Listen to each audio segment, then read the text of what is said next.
So we are talking about communication up, down, and sideways. I feel just honored to be part of this, and especially speaking after Deborah and Andrea, just such a close fit to culture, and our mission is how we actually communicate and are in conversation with one another. So it's a real tight fit there. Um, Today we are going to be, for the next hour and some minutes, really talking about breakdowns in communications. I'm going to, for some, introduce you to something we call the speech X. There's 6 of them, but we'll focus on 2 specifically. You'll see assertions and assessments. We'll do quite a bit of activity around those. Some of the activity that we're going to do will be individual reflection. Some of it will be in breakout groups. So I do know you have a workbook, and there will be some workbook activities. I believe it's starting on page 9 for this session. So definitely get those workbooks out. I will ask questions and do some of the activities that will require you reflecting in those. I will not ask you to share those with anyone. They're for your use and your purpose. However, we will have some interactions, and I know there's been rules of engagement that have come out. And thank you, Allison, page 12, not page 9 on this. So I appreciate that. And some of my rules of engagement, too, just following along with that, is really, I think how much you put in directly impacts how much you get out. So that's my big one, and especially as we do these individual activities and also some of the group activities. So really think about those things. So the first thing I want you to consider, and this is in your workbook, is what do you get paid to do? And before you answer this, I want you to consider, of all the things you do in your job, what would you say are like the 1, 2, 3 most important, most critical things that you do in your job? Give you a couple seconds to think about that. Feel free to put those in your workbook. And then as you are comfortable, if anyone's willing to share any of those in chat, I would appreciate that.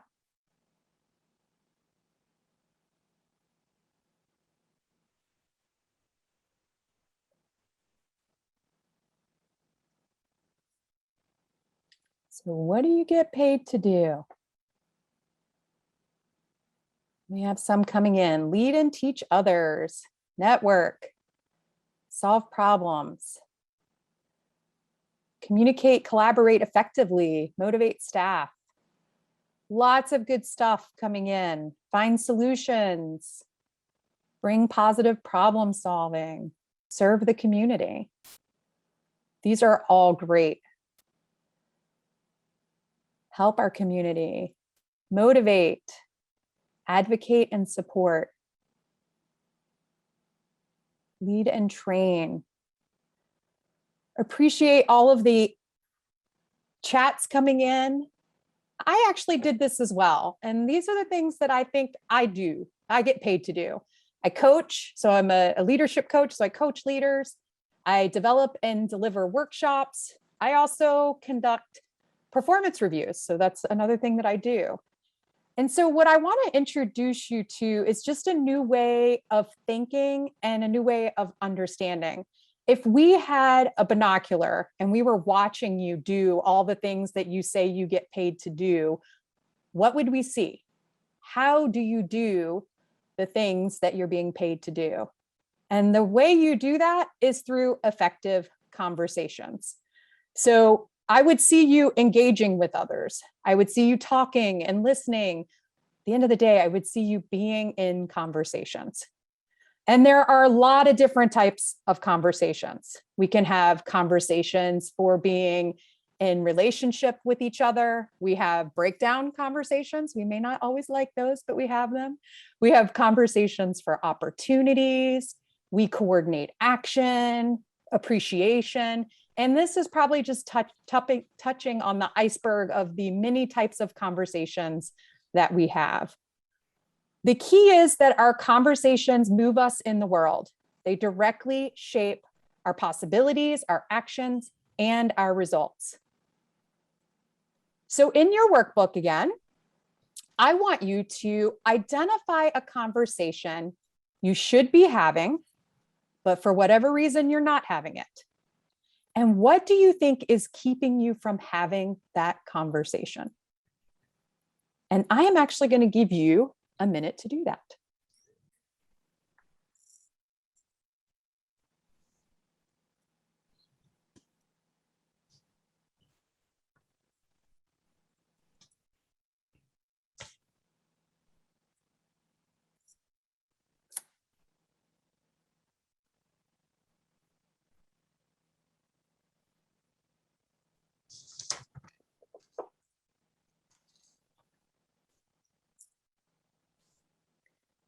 And I love that some of you are sharing. Do not feel obligated to share that conversation. If you're not comfortable doing so, that's not going to be a requirement here. If you are comfortable sharing, I love it. Keep it coming.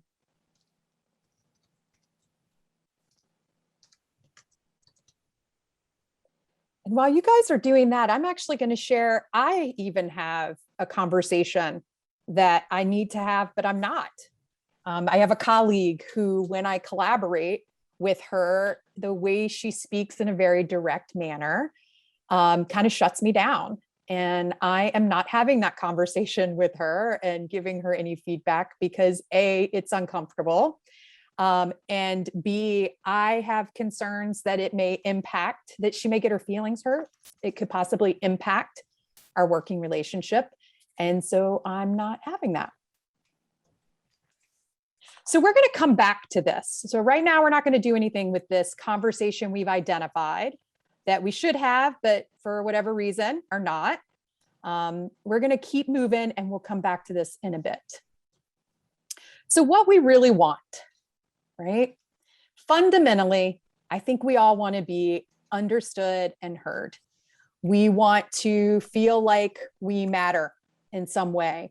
And when we feel those things, when we feel heard, when we feel like we matter, we can have better conversations to be more effective in our communications, to address conflict, to maybe talk about problems that are difficult problems.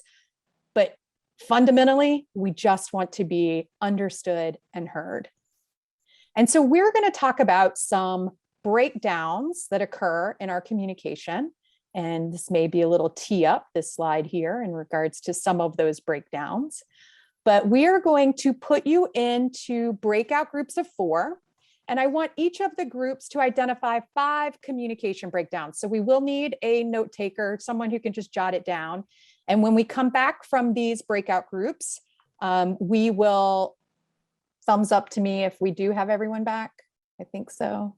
I think we're at the right amount. Awesome. Thank you. Thank you. Thank you. I see some messages already coming in regards to some of these communication breakdowns. I also just want to acknowledge those of you shared that conversation you shouldn't be having. And I loved ironically, the conversation of the lack of communication, which is absolutely one of those conversations that we should be having. Some really great stuff coming into chat in regards to these communication breakdowns from cultural viewpoints, just missing key details, knowing your audience, which is so important to tailor those conversations, eye contact and body language. And boy, have we noticed this since we've been in our virtual world. And I would say distractions goes with that. I personally struggle with that being in a virtual world. I'm far more distracted. I was very thrilled when the Focus app came out and I could snooze everything so that things don't fly across my screen. The presenter, person listening, may just not want to hear what they have to say based on their feelings. That's personal bias. That's great. Yes, I apologize. It was very fast and furious in regards to that breakout session. So defensiveness about difficult conversations, not listening, more on the cultural and language barriers, generational barriers. This one has come up quite often in work that I do in organizations. Information overload, not being clear. Again, audience makes a big difference here. Not having the conversation because we're afraid if the person leaves and are already short-staffed. I think that's really key in the work that you're doing. When you're already kind of bursting at the seams, it feels like it's not worth having that conversation for fear that you're going to be bursting even more. These are fantastic. And point well taken, only having 6 minutes equals communication breakdown. I'm glad I could create that experience for you so that we all know what it feels like. I encourage you, we can't get through all of these, but I'm seeing so many good things come in. Lack of trust, saying too much, saying too little, not being prepared, tone and timing, all of these things are so important and absolutely impact our communication. I'm going to introduce you to a couple of them that we may not talk about as much. And so all of yours are 100% correct. And we also have the internal ones that occur. And so, again, great job. But I think that there's two, what I call background conversations that exist for each of us. And these background conversations are the things that are going on inside of us while we are potentially having these outward conversations. And so the first one is you have bad intentions. And this background conversation of you have bad intentions shows up because we live in this grand illusion that everyone sees things like I do. And you live in the grand illusion that everyone sees things like you do. And what happens is when we come to that grand illusion that we see things the exact same way, the minute we are at cross purposes, the minute we disagree about something, it could be an opinion about something, this background conversation comes up and I will think, what else could it be other than this individual has some sort of bad intention? This can look like an example of someone who, recently I had a very junior staff member who had continuously asked about when do raise increases come up? And I found myself in this you have bad intentions place where I was ascribing ill will or ill intent to this individual. And so we do this constantly. The problem is this can have a really dramatic and most usually negative impact on how we listen. So when we are thinking that someone has a bad intent, the quality of our conversations and relationships, as well as our ability to design some sort of productive and helpful culture and atmosphere, it kind of goes out the window. So we have to dispel that grand illusion. This brings up are we really dealing with difficult people? Are we ascribing ill intent to others when it's not grounded? So that's one background conversation. We all have this, by the way. We are human beings. Some of this comes from that initial feeling of trying to protect ourselves, protect our situation, whatever it might be. The second one is the I'm right background conversation. And also we all have this one. We all have the I'm right background conversation. This is when we are in conversation, maybe we know it's not going well, and we have to stop and ask ourselves, why is it I'm going to say what I'm about to say?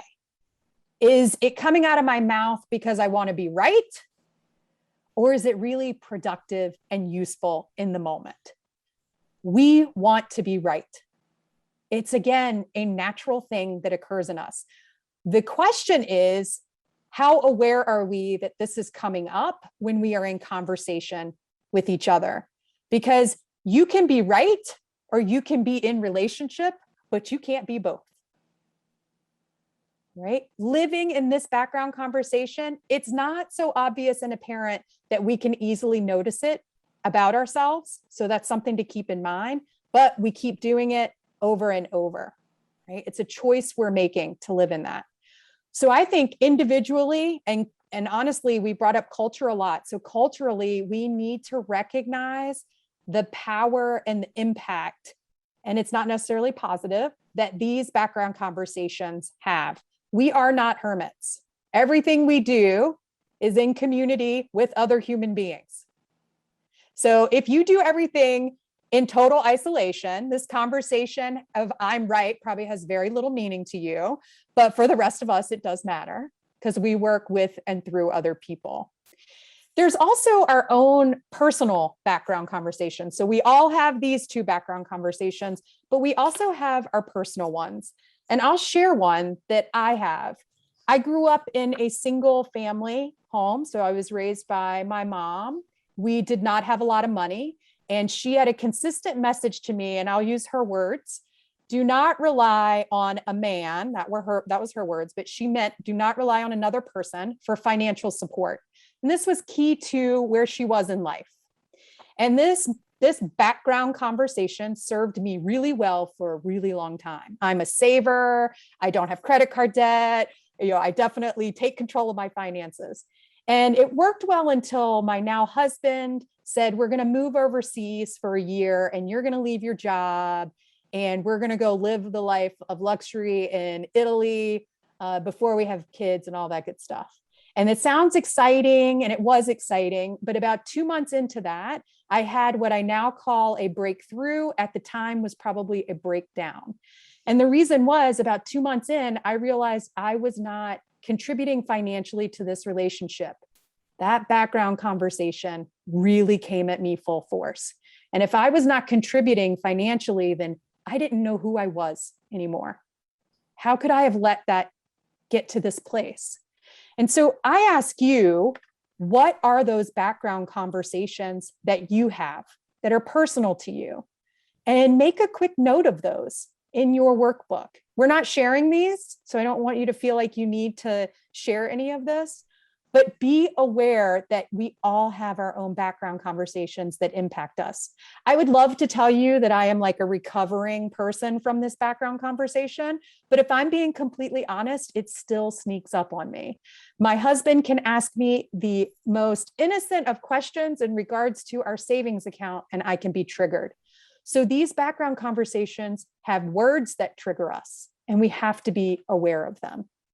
So I just wanted to make sure you take about a minute to reflect on what are your background conversations and make note of those in your workbook.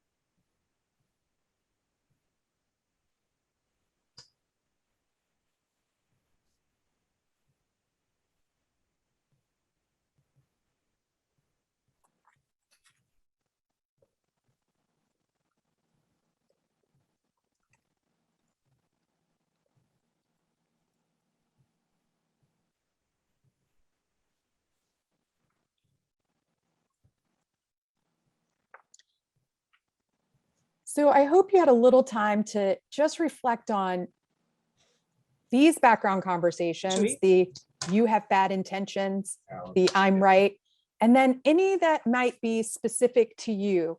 These could be based on your upbringing. This could be culturally. This could be socioeconomic. There's so many things that could be thought of here in that background conversation.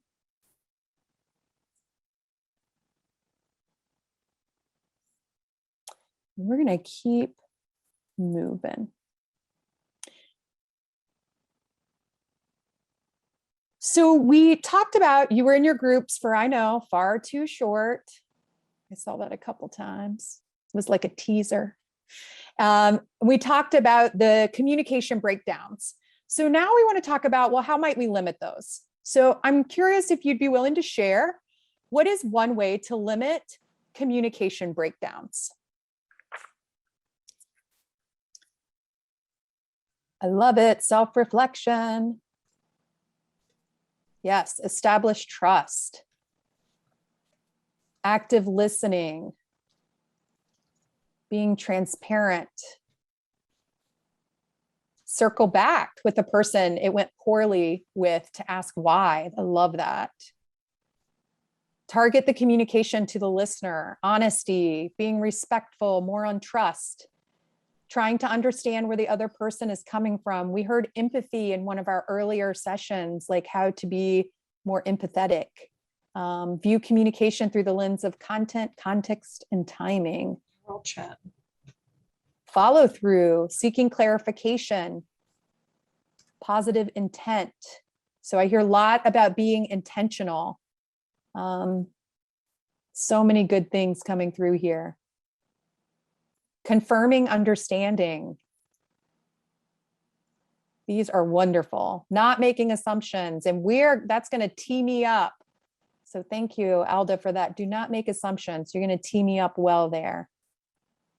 Lots about our audience, really knowing who your audience is, looking at people in a positive regard, kind of that good intent. Ask your listeners for input.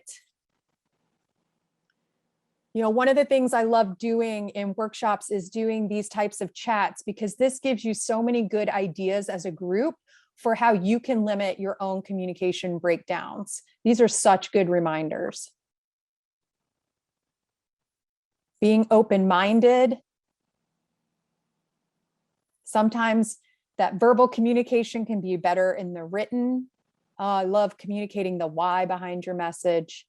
So thank you all for sharing. These are so many good recommendations in here that I think we should all take and review and internalize as best we can, so that we can minimize those communication breakdowns that might occur.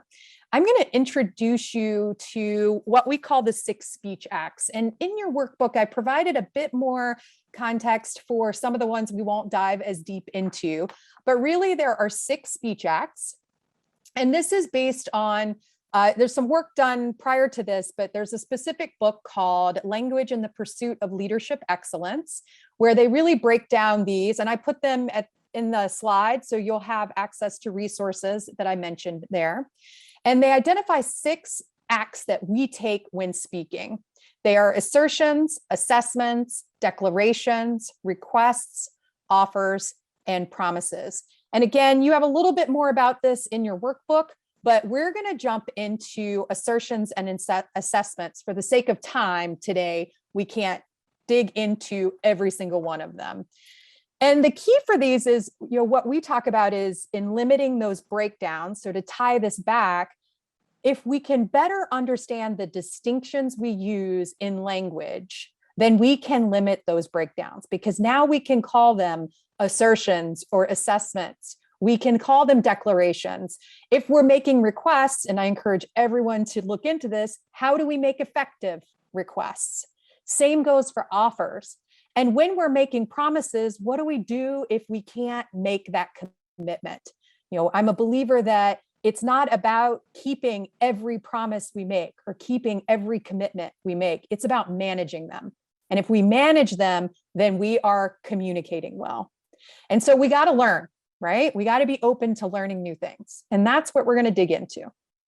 So again, back to your workbook.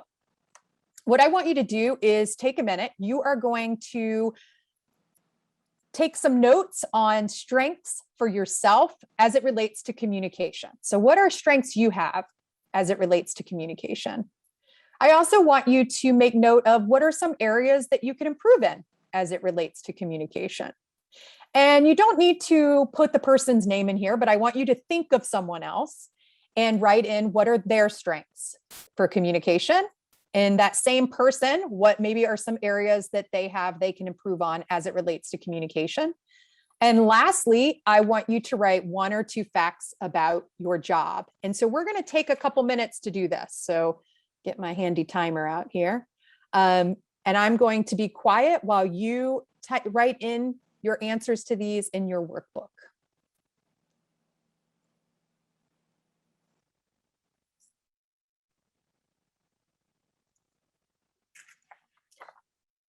All right. So I also did this activity, and just to give you an example here, I put some strengths in regards to myself as it relates to communication, can put people at ease, can talk about some difficult topics, areas I can improve on. I maybe get a little defensive when I get constructive feedback. Another person, this is someone on my team, a strength they have in regards to communication, they're great at writing, they're very detail oriented. But an area they can improve in is that their presentation skills are lacking. and 1 or 2 facts about my job. My work requires me to be creative, and my job is flexible. So that's just an example for me. We are going to come back to this. So this is now 2 things we're going to come back to, I promise. This one we'll come back to a little bit quicker. So we're going to jump into what are the difference between these 2 statements or 2 groupings. So this first one, I am female. In this group, we have John is 6'5". Carol is the CEO of this corporation. The presentation lasted 2 hours. The book weighs 9 pounds. This second group, I am funny. John is tall or John is short. Carol's a good CEO. The presentation was effective or long or short. The book is heavy or light. So what is the difference between these 2? I love the answers are coming in perfect. Objective versus subjective. One is fact, one is opinion, one is factual, one is subjective. Got lots of objective and subjective. Fact versus opinion. Group 1 is factual, group 2 is descriptive. Fact versus opinion. You guys are 100% right on here. So traditionally, we would say these groupings on the left here, we would call those facts. That's what we would have traditionally called them. And the ones on the right, we would have called those opinions. We could definitely use, this objective and subjective as well. And the key is we're going to change our language slightly, that we're now going to call the ones on the left, we're going to call those assertions. And the ones on our right, we're going to call assessments. And we're going to dive into that a little bit deeper. And so there's lots of differences between assertions and assessments. And I'm not going to read everything that's on the screen. I want to give you some more context around these. And so I like to give examples when I do this. So if I were to use a person named Jane and say, Jane has been late to our monthly meeting for 3 meetings in a row, and Jane does not care about our project. I can say that my assertion is that Jane has been late to our meeting for 3 months in a row, because if we had a video recording, we could probably show that she had actually shown up late, right? My assessment, though, is based on her lateness, that she doesn't care, right? So I do have some facts in there. I can also say with assertions, we can verify those by a third party. So that gets to if I had a video camera, I could see if Jane was late or not late. Whereas on the other side of the assessments, these are based on our standards. So when I made that, they're subjective. You guys honed in on that when I was asking you the difference. And so when I say Jane doesn't care, I clearly have some sort of standard that to care about the project, you need to show up to the meeting on time. That is some standard I have either created myself or has been provided to me along the way. Some other key things that are distinctions between these, and this is what makes an assertion different from a fact. An assertion, when we look at it as we talk about language, an assertion can be true or false. So we can go around saying that Jane was late to 3 meetings, but if we can't actually verify that was true, or if we had someone come to us and say that's not true, she was actually on time for the last 2, then we are now stating false assertions. So that is a key distinction between an assertion and a straight fact. Assertions can be true or false. When we look at that with assessments, we can have grounded assessments or ungrounded. We're going to tease that out a little bit more later. We're going to talk about grounded versus ungrounded. So I think some other key distinctions here, when we think about assertions, we have a social commitment around when we make assertions that we are making true assertions, and we can provide evidence if that's needed. Because if we go around stating a lot of false assertions, we will create an identity for ourselves. And we can all fill in the blank on what that identity might be, right? We also have a social commitment around our assessments that we're making. And this gets back to the grounded, that we're connecting those to facts and that we're connecting to our standards. And by the way, our standards we have vocalized. Because if you look at that next line, oftentimes we have these standards that we have and we've created. We have not communicated those well. So people don't even know that there are standards, and we are making assessments about them based on our standards that we have never let others in on. So these are just some of the common pieces. We have to be somewhat careful, right? Because assessments create some sort of future for us. So they're future oriented. The other thing about grounding our assessments is if we go around making assessments about, I'll use other people, because we can have assessments about situations, we can have assessments about people, groups, all of those things. But when we make assessments about other individuals and we are not grounding them, you will also create an identity for yourself. I tend to call this the gossip, right? We become someone who gossips about other people. So it's really important for us to understand the distinctions between when are we truly making assertions and when are we truly making assessments. And I think we're going to be a little surprised there. So I'm going to keep us going. And we're going to talk a little bit why it's important to understand our assessments. Our assessments about others, about situations, about groups, they say more about me than they do about the thing I am assessing, okay? They tell me a lot about what my standards are. So if we really pay attention and I say Jane was late to 3 meetings and therefore I don't think she cares, that tells a lot about me and what I think is important to demonstrate care and concern for the project. That means show up on time. Okay, so they say more about me than the assessed. They impact how I see myself and how I will see others. So this one's important because if I notice Jane was late, what am I likely to notice about Jane going forward? I'm likely to notice when Jane is late. But what am I not likely to notice about Jane? I'm not likely to notice when Jane arrives on time. Or even if she was late, did she contribute? Did she provide value in that meeting? I love the chat coming in, her efforts to that project, because I'm impacted by how I see her as showing up late. Okay. They frame situations and orient me. So again, this frames me towards how I plan to see Jane in the future. They also become habitual over time. And this one's important because we don't always see this. So now we no longer think it's just an assessment about Jane. It's now my belief about her.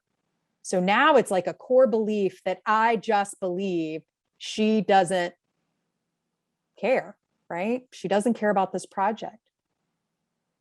So they can become habitual.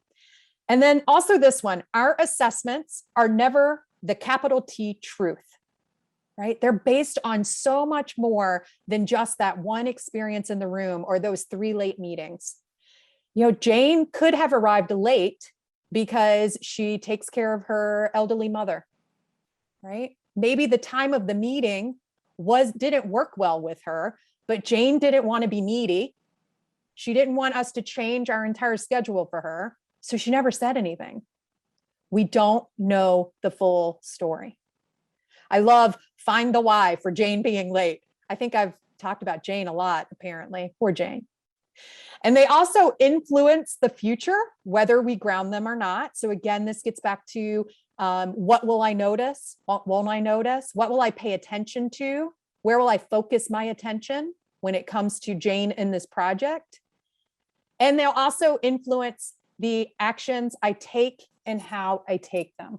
So this is, will I include Jane in on the next project, or will I assume that Jane can't be on time and therefore doesn't want to participate, right? Will I have someone replace her? So I'm hoping that you're starting to see the power of our assessments. Language is powerful, right? Language generates and creates. And so when we are making assessments, it's really important. And this is important because this impacts what we do. It impacts how we communicate. And I love this just came in. Communication is the key. Yeah, communication is the key, right? How do we communicate these things? So I want you to go back to that activity where you wrote in strengths for yourself, area for improvement for yourself. Another person, you had some strengths in there. For another person, you had areas to improve, and 1 or 2 facts. And I am curious if you had any assertions at all or assessments. Because when I look at mine, they are all assessments. Every single one of them. Now, I'm not saying it's not possible that you wrote assertions. I absolutely could. I just want to be clear that everything I wrote is an assessment. And often when people do this activity, it is an aha moment of how many assessments we are actually making, but believe they are assertions. We believe them to be that capital T truth, right? It's powerful. And also, we're human beings. We need to make meaning out of things. We are meaning making. Assessments help us do that. So it's not that assessments are bad. Assessments are really helpful for us. We need them, but we have to be aware that we're making them.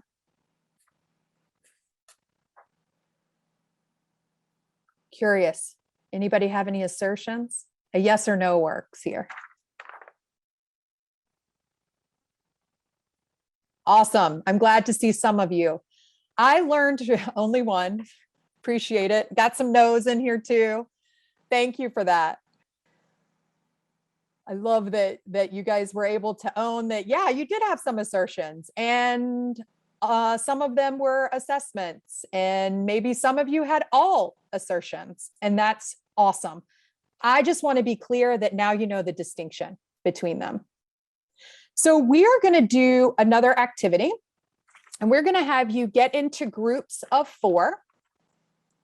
And we're going to have a storyteller, is what I call them. And then the other 3 of you are going to make notes of assertions and assessments that you hear in the story. Now, the story is only going to be a short story. We're talking 2 to 3 minutes. Then you guys will write out assertions and assessments, and you'll give feedback. Here's the assertions I heard. Here's the assessments I heard. Okay.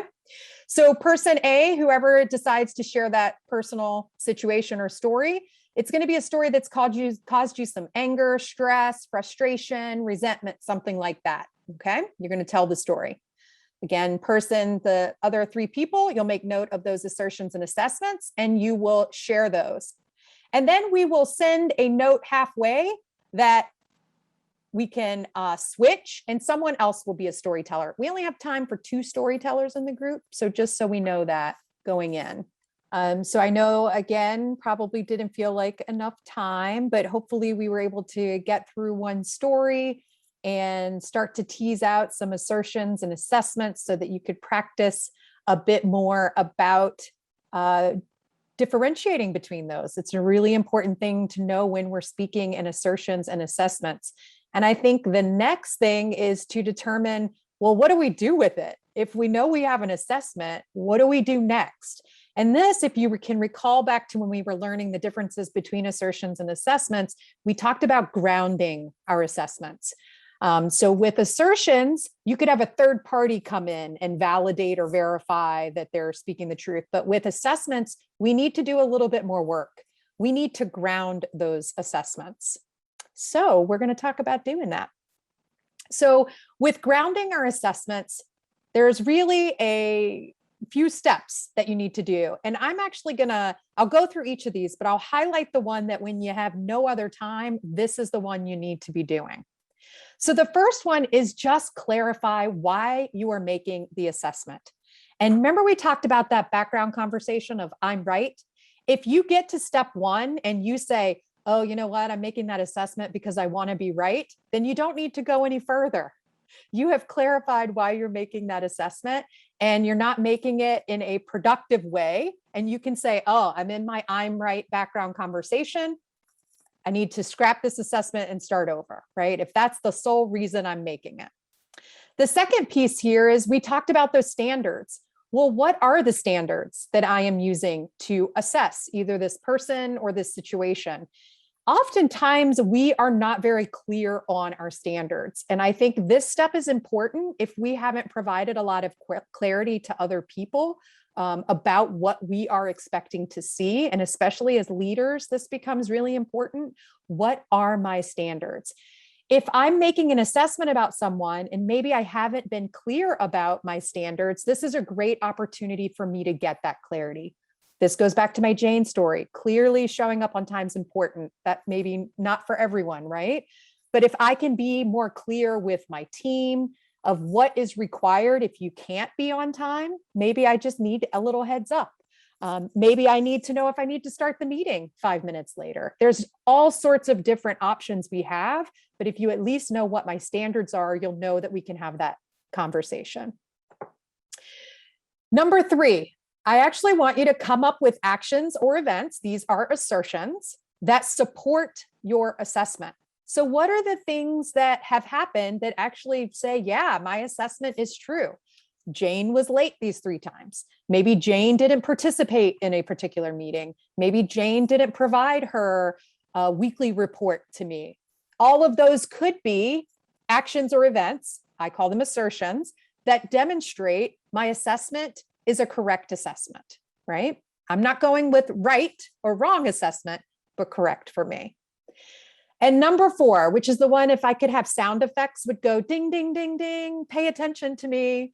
Number 4 is to purposely come up with actions or events, assertions that point to the opposite assessment. I have to come up with times that I have seen Jane be productive in the meetings, participate in the project, provide value on the project. And let me tell you, this is the one, if you can do nothing else, do number 4. The minute I have an assessment about someone or a situation, if I do number 4, I immediately soften. And when I say soften, I don't mean I am soft and I'm not willing to confront something if it comes up, but I soften and I'm able to see that individual or see that situation more holistically. I can see them as more than just the assessment that I have made. So I hope that really drives home that if you can do nothing else, do number 4. And lastly, a way to ground an assessment is with other people. I do caution this one lightly in regards to just consider relationships here. It's really important that you're not grounding assessments about other team members with another team member, right? That's important. I also don't think you should find people who are going to be the ones who agree. So when you're thinking of who could I use to ground this assessment with, I want to pick the person that I know is going to be honest with me, even if it hurts. I want to pick the person who's willing to say, Jennifer, I think you're looking at this one wrong. I think you haven't experienced this impacting this. I think you need to consider other things. That's the person I want to ground my assessments with. The one who's not willing to give me the lip service and the head nods. Okay. I love to see there's some love for number 4. It's my favorite. And I appreciate too that, yeah, it's easy to seek out people who you might want to commiserate with.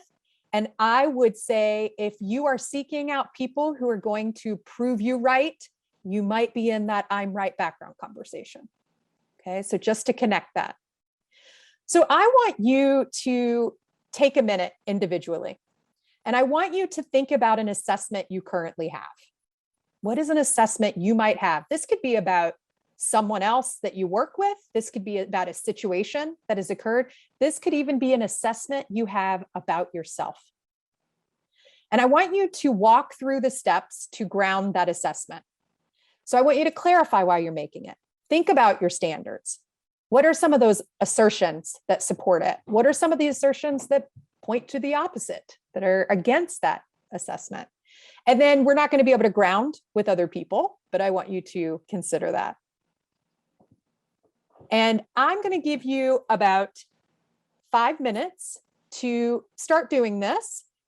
We will do this individually. You have this in your workbook. And again, we'll take 5 minutes. And then I want to hear from you. What was that like?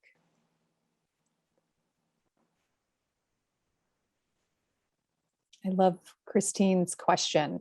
If you received unsolicited assessments that align with yours, would this be added to grounding? And I would say everyone has to find those assertions to help ground the assessment.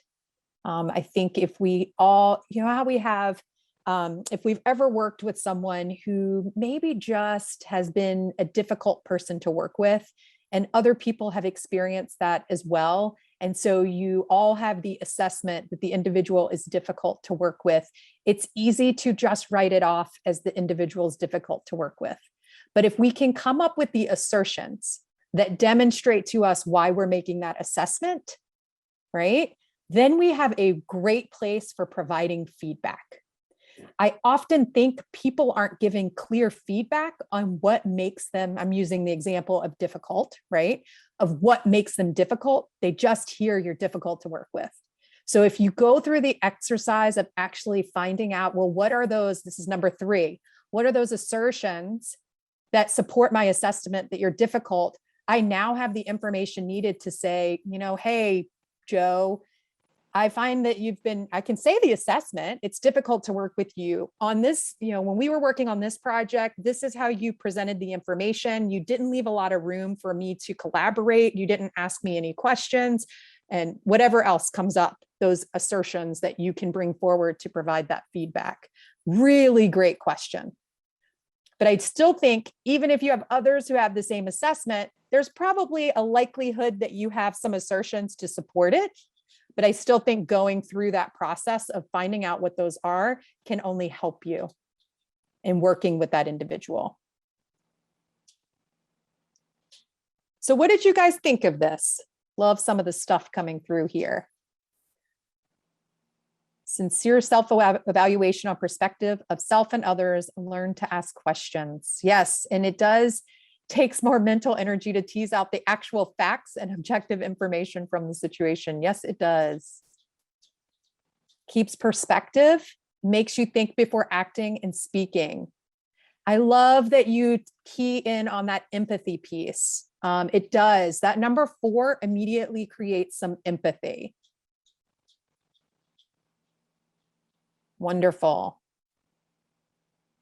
All right. Well, remember when you had that initial conversation you identified at the beginning, right? We talked about what is that conversation you should be having, but for whatever reason, you are not. I want you to think about, we're not going to take a ton of time. You can do this after our session today, but what assessments do you have about that individual or the situation? Would it be helpful to ground any of those? And then what next step are you willing to take that will move you closer to having that conversation?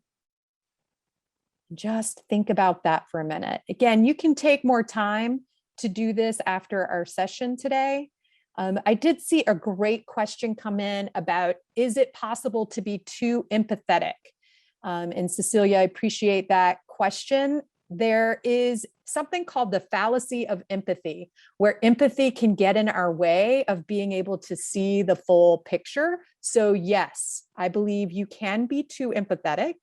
Sometimes empathy prohibits us from having some of those conversations that need to be had, right? Because we feel so much empathy for the other person. But I'm just going to throw out that teaser that there's something about called the fallacy of empathy. So if you feel like you may be someone who empathy gets in the way for you, look into that a little bit more.